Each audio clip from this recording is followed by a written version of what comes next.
about to have a visitor. Oh, interesting type. And most unusual, I'd say.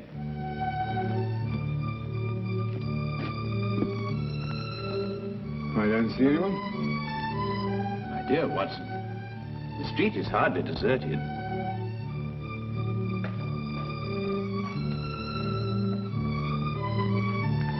No, I don't mean that. I see one or two people, of course, but nobody appears to be interested in this flat. Watson, for the past 5 minutes, that young man has been summoning up courage to call on us. Oh. He's vacillated between doubt and decision, fear and fortitude. Ah, at last fear is conquered. Fortitude is the victor. Well, I suppose you've deduced the whole thing. Who he is, what he wants, where he comes from. As a matter of fact, I haven't the slightest idea. But with so unusual a client, I fully expect a most unusual case. If he comes here. Wait. Ah, the first step.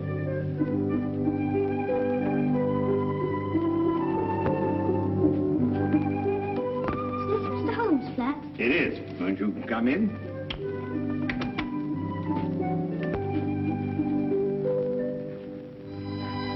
Hello. Are you Mr. Sherlock Holmes? Yes, and that is Dr. Watson. How'd you do?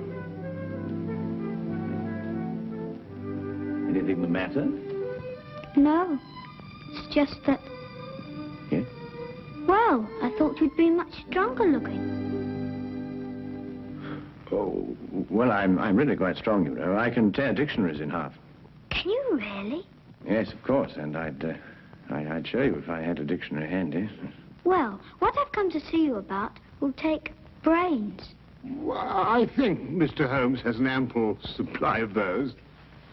Now, wouldn't you like to sit down? Oh, thank you. Now then, my boy. Cup of tea? No, thank you, sir. I'd like to get right down to business. Oh, good. Well, my name is Andrew Fenwick. I'm 11 years old, and I live at number 17 Dudley Court, Upper Spearmint Street. Splendid. Now, what appears to be your difficulty? Mr. Holmes, my father has disappeared. Disappeared? Yes, sir. His name is Herbert Fenwick. He's a bookkeeper at Rondale Industries. He's tall and wears glasses. Will you find him for me? I'll do my best, Andrew, but first you'd better tell me the whole story, and anything else that may matter. Well, sir, Dad's always been the happiest and most wonderful person in the world. Each night he'd come home and joke and tell funny stories. And every Sunday we'd take bicycle trips or fly our kites or something like that. You might see he was a pal of mine instead of just a father. I understand. Go on. Well, sir, starting a few months ago, Dad began to act in a very peculiar manner. You mean he stopped being your pal? It was more than that, Mr. Holmes. Dad began to leave the house for days at a time. He wouldn't tell Mum and me where he was going or when he'd come back. Just acted mysterious and was as jumpy as a cat. When was the last time you saw your father? Over 3 weeks ago. That's why I'm so worried. Usually he'd be gone for a day or two. Mr. Holmes, I'll give odds he's in some sort of trouble. And I bet Jack Driscoll is behind it all. Jack Driscoll? Yes, sir. Just before Dad left, the last time, he told Mum and me what to say in case this Jack Driscoll came round the house looking for him. We were to say that Dad had gone to Scotland to visit his brother. And that's got me worried too. Why? Because Dad hasn't got a brother. Have you ever seen this Mr. Driscoll? No, sir, I haven't. I don't know a thing about him, but I don't like him. Why hasn't your mother been to the police about this? I suppose that's because Dad told her not to do a thing about it. Not that no matter what seemed to happen, she was just to wait and have faith. But it's over 3 weeks ago. I just couldn't wait any longer. Then your mother doesn't know you're here? Oh, no. If I told her, she'd try to tartan me off for sure. Besides, she's been quite ill, and I wouldn't want to upset her. Your mother hasn't been well? No, sir. The doctor said she had pleurisy or something like that. She's been very sick. I really wouldn't want them to know I've come here. Your visit will be held in the strictest confidence. Thank you, sir. And you will take the case? I'll look into it immediately.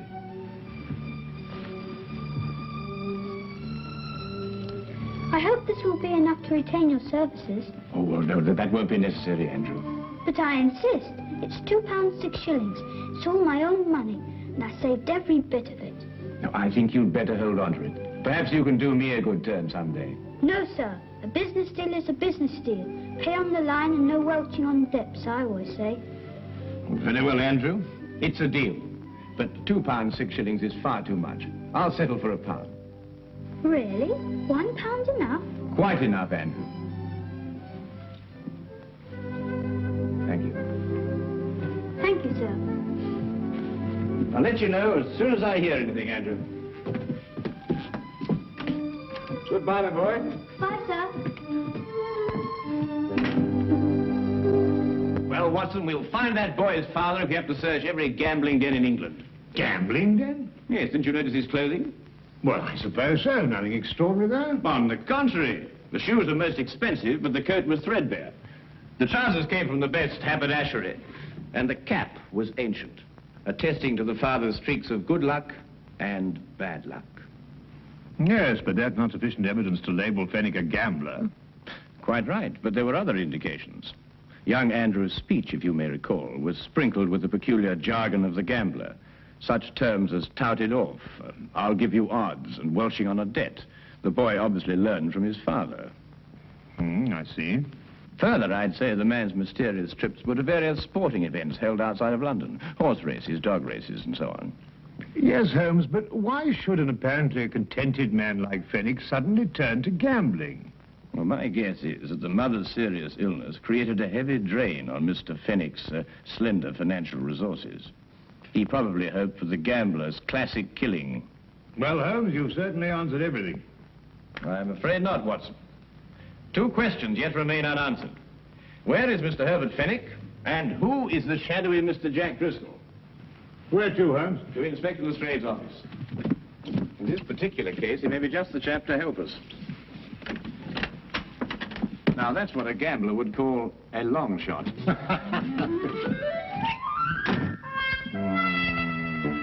Driscoll. Jack Driscoll. Oh, yes, I remember him. He was in the coal business. Oh, no, Lestrade. I don't believe the Driscoll you're referring to has any bearing on this case. Stockbroker? No, I don't think so. Parliament? No. Railways? No. Musician? What? If you'll excuse me, sir. Now, what is it? What is it, Wilkins? Jack Driscoll, sir. Alias Jack Ellerslie, alias Gerald Jackson, sir.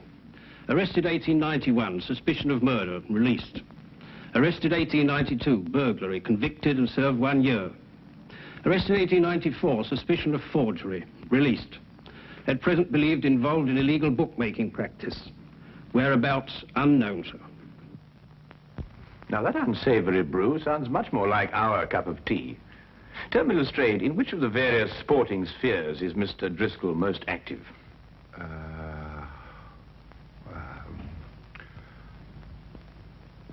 Rumour has it that Mr. Driscoll is concentrating his efforts on prize fight matches, sir.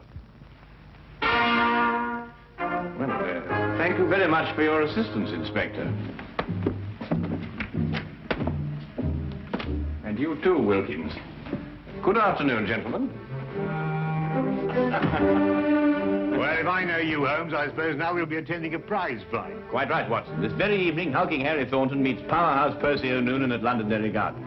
Powerhouse happens to be a personal friend of mine. You know a fighter personally? My dear fellow, I once blackened his eye for him.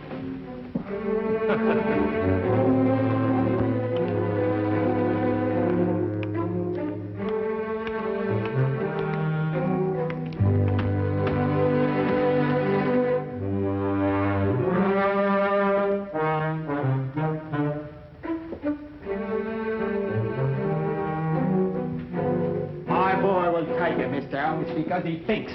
That's the kind of fighter I like, a fighter with brains. A very good combination, Mr. Finnegan. The best. Sometimes you makes a mistake.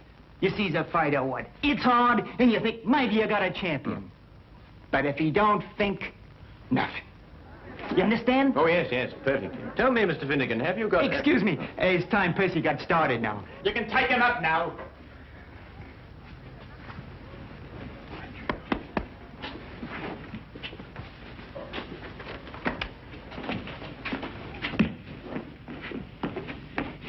Brains? Oh, no, Watson, just a comparative judgment, you know. Well, I'll have to say goodbye to you now, Mr. Holmes, but thanks for dropping in. Not at all. Your boy was highly recommended to me. Who told you about him? Herbert Fennick? Who?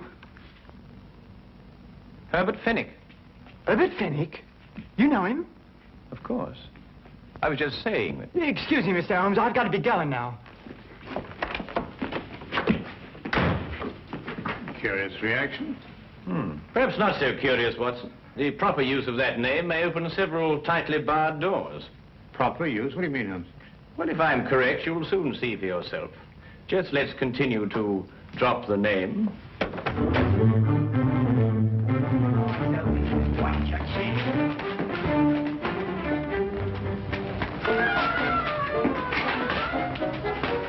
That's it now. Hold it. Hold it now. Keep your eyes open. Right.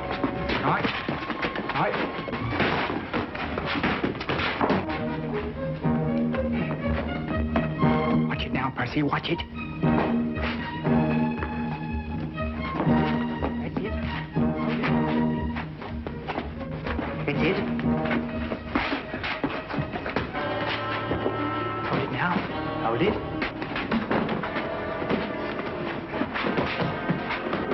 That's right.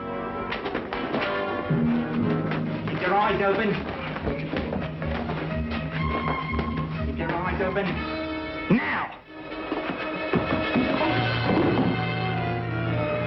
I tell you to keep your eyes open. Get up!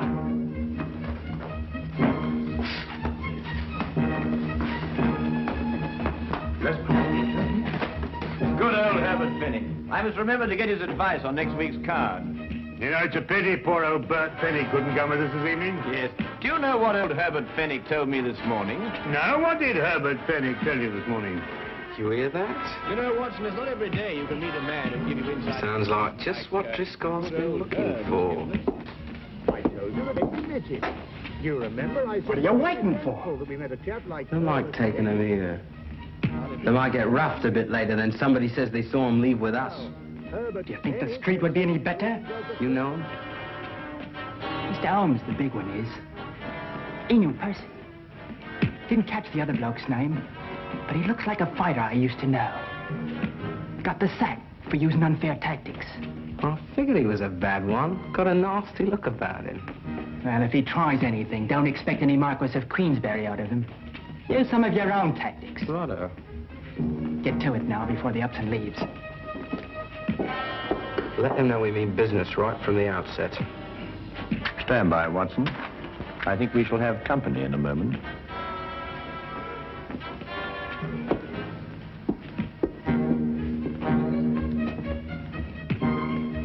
I beg your pardon? Herbert Fennick a friend of yours? Yes, but I don't see why. You come with us. Certainly not. Who are you? It will be much easier on you if you don't make a fuss. Where are we going? To see a gentleman who would like to talk to you about Mr. Fenwick.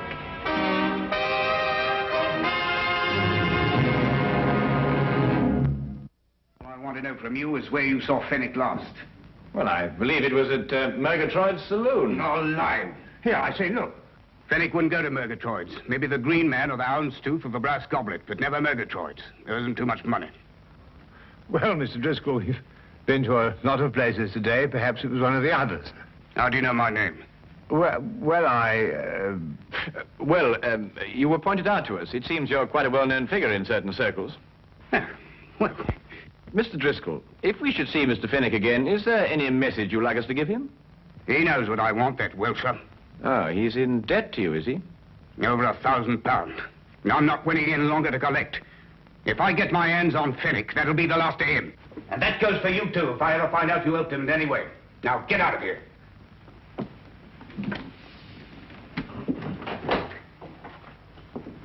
Good evening, gentlemen. People just don't have any manners anymore. And this is not the time to instruct them. Come, Watson. Well, I only hope we're going to a place where they appreciate proper behavior and the finer things of life.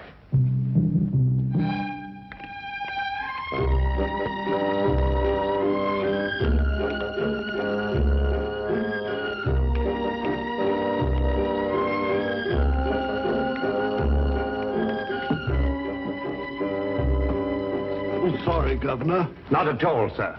Not at all. Oh, really, Holmes, we've been to the Coach and Horses, the Green Man, the King's Head. We've interviewed dozens of disreputable characters. Must we go through all this process again? I'm afraid so, Watson. It's the only place that we can obtain some further information as to Fenwick's whereabouts. No. Oh, barman. Yes, sir? 2 pints of mild and bitter, please. Oh, and some information. Mild and bitter's cheap, sir. But not the information, eh? Oh, no, sir.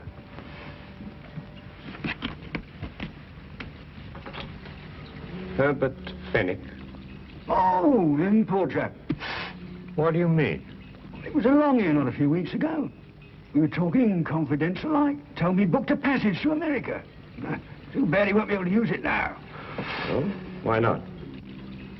Me say you haven't heard. No. Fenwick's dead. Suicide a few hours ago. But how? Where? He rented a room not far from here. And he went down to the Thames and threw himself in. Left a note saying he was in trouble, couldn't go on. Let's see. Have they found his body? Oh, no, not yet. Only his hat floating in the water. Poor chap, wasn't a bad sort of a chap, you know, but gambler. Had a run of bad luck. Come, Watson, we must hurry, or Fenwick's luck may turn from bad to worse. Bad to worse, he's dead.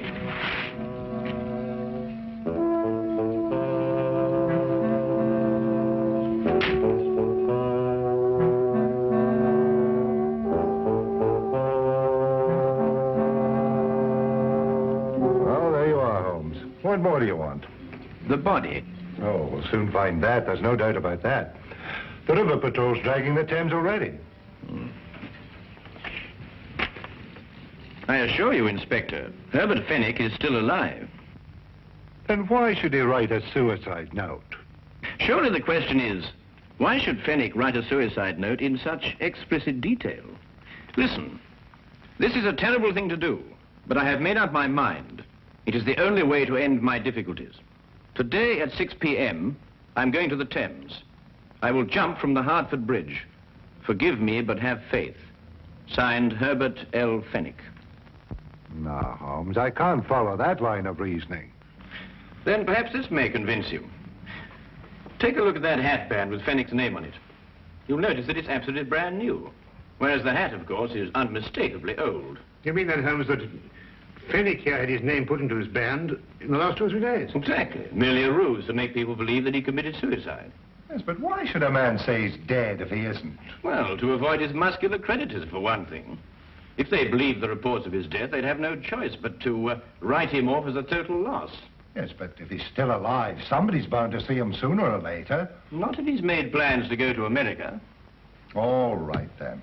I'll have an alarm sent out to all the ships in port. I'm afraid, Lestrade, that'll be too late. Now, what do you mean? Because he has no money. He needs it badly, and he needs it quickly. And there's only one way in which he can cover both his needs. What way is that, Holmes? Robbery. What, do you think he'd take the chance? Of course he would. Fenwick's desperate. And in any case, there's very little chance when one considers that no one would suspect a dead man of committing the crime. Now, Holmes, what am I supposed to do? Warn everybody in London that a robbery's going to take place? Oh, I wouldn't go as far as that, Lestrade. I judge that Fenwick will strike at one of 3 places. The Wagon and Horses, the Green Man, or the King's Head. I say, Holmes, how can you narrow it down to that? Because Fenwick can feel certain that everyone in those places has heard the news of his death. Therefore, no suspicion could be directed at him. I don't know why I let you talk me into these things. Then you'll assign men to cover the Wagon and Horses and the Green Man? Yes, yes. Good, but there isn't much time. You'll have to get on with it immediately. All right. You know, sometimes you're worse than the commissioner.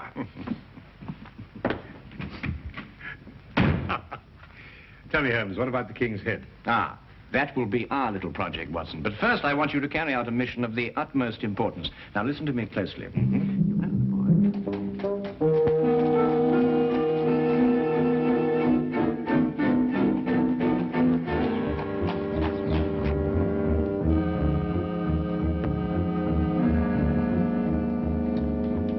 Yes, I've seen them come and go.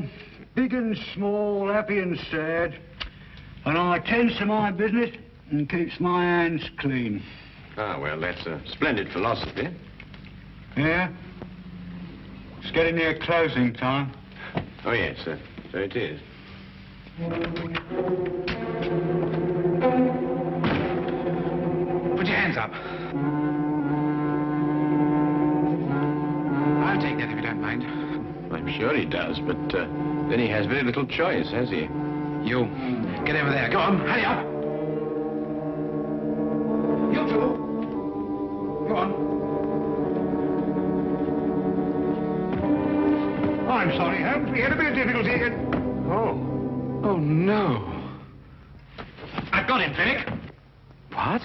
Brilliant job, Fenwick. Absolutely brilliant. Dad! Now, what's the game? Let me go. Go on, sit down, you villain. Here, give me the gun. Come. Now, not a word out of you. But I... Not a word. Dad, is it really you? Of course it is, Andrew. Your father has been working on a special assignment for the Secret Service. Haven't you? Oh, Andy, my Andy. Now, you don't need to say anything, Mr. Fenwick. Your behavior is the model of a hero. Oh, take this man away. Now, you listen to me. We'll have plenty of time for listening to you later. Well, who is he? What's he done? Who is he? Why, he's a spy working for a foreign government. Spy? Yes. Foreign government? And these, Lestrade, are the secret documents he was stealing from our Navy. Hey, that's my account book. A likely story, indeed. Here, let me see them. No, you certainly can't see them. They're even too secret for you. Now, I've minute, Governor. There's been a mistake here somewhere. I'm just, Wilkins, do as Lestrade orders. Take this man away. Yes, Miss Strong. I'll be standing up behind the bar all day. Yeah, Or come I'll on, be... you. know, wait a Come on, minute. you. Let me say something. This is a crime. You see, Andrew, your father has been working on a most dangerous case. During the secret investigations, quite naturally, he couldn't tell you anything about his activities. However, I think that he can now remove his disguise. Yes, of course. Gosh, Dad, Mum and me were so worried. Your father is really to be congratulated, Andrew.